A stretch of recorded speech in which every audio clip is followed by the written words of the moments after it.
वीरांगना नंगेली की सच्ची कहानी। 19वीं सदी की बात है जब मौजूदा जाति व्यवस्था महिलाओं के प्रति बेहद दमनकारी थी और पुरुषों के अहम को हवा देने के लिए महिलाओं को भद्देपन का सामना करना पड़ता था। केरल के त्रावणकोर के शासनकाल में निम्न जाति नायर की महिलाओं को कमर से ऊपर बदन को कपड़े से ढकने का अधिकार नहीं था, यानी उन्हें अपना स्तन खुला ही रखना होता था।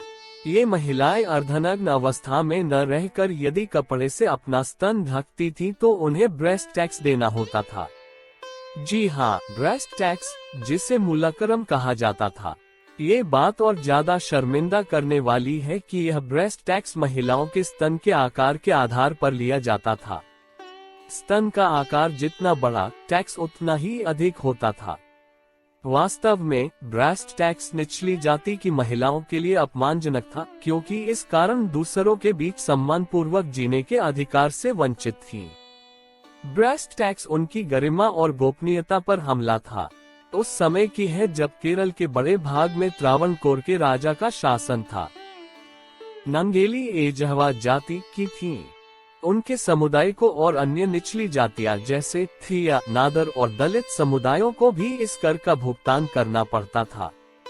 इसे मूलाकरम भी कहा जाता था। कपड़ों पर सामाजिक रीति रिवाज एक व्यक्ति की जाति की स्थिति के अनुरूप थे, जिसका मतलब था कि उन्हें केवल उनके कपड़े पहनने के तरीके से पहचाना जा सके। इस तरह स्तन कर का उद्देश्य जाति संरचना को बनाए रखना था। 550 रियासतों में से त्रावणकोर की इस रियासत ने भी इस कर को लगाया था। नंगेली ने इस बात का पुरजोर विरोध किया। उनके विरोध का तरीका था अपने शरीर को ढकना, बिना स्तन कर भरे।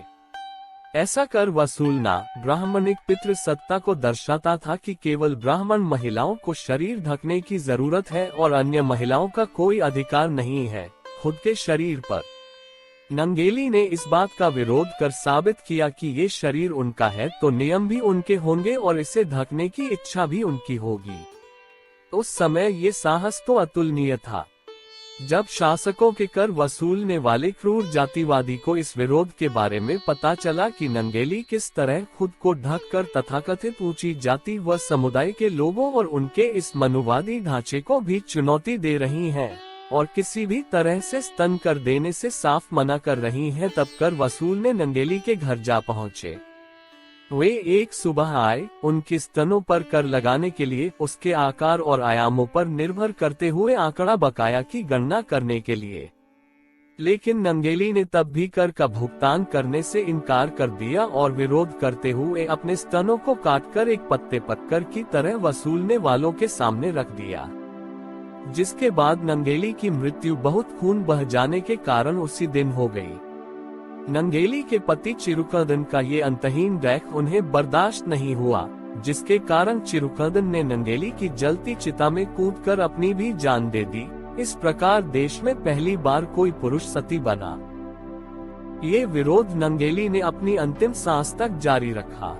आखिरकार बाद में इस जातिवादी व पितृसत्तात्मक कर को हटा दिया गया, लेकिन नंगेली की मृत्यु के बाद उनके इतने बड़े विरोध के बाद जिस प्रकार नंगेली को स्वयं पर इतनी हिंसा करनी पड़ी अपनी अस्मिता, अपने मान के लिए, वह बहुत बड़ी बात है।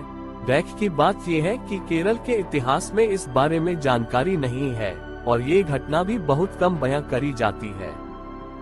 वहीं साल 2016 में एनसीईआरटी ने भी सीबीएसई को अपने स्तनों को ढकने के अधिकार के लिए नादर महिलाओं के संघर्ष पर लिखे एक अध्याय को हटा देने की मांग तक कर डाली थी, जो कि बाद में सभी पाठ्यक्रमों से हटा दिया गया था, क्योंकि हिंदू विरोधी कोई भी अध्याय रखना साफ तौर पर मौजूदा सरकार पर हमला होता।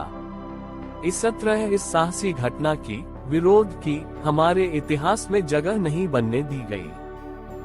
लेकिन नंगेली का ये विरोध आज भी गूंजता है, उनके समुदाय, उनके जाति की महिलाओं के दिल में। हम भी नंगेली का ये साहस कभी नहीं भुला सकते, जिसने न सिर्फ खुद की अस्मिता के लिए अपनी जान दी बल्कि अपनी तरह बाकी की महिलाओं को भी इस निरादर से बचाया।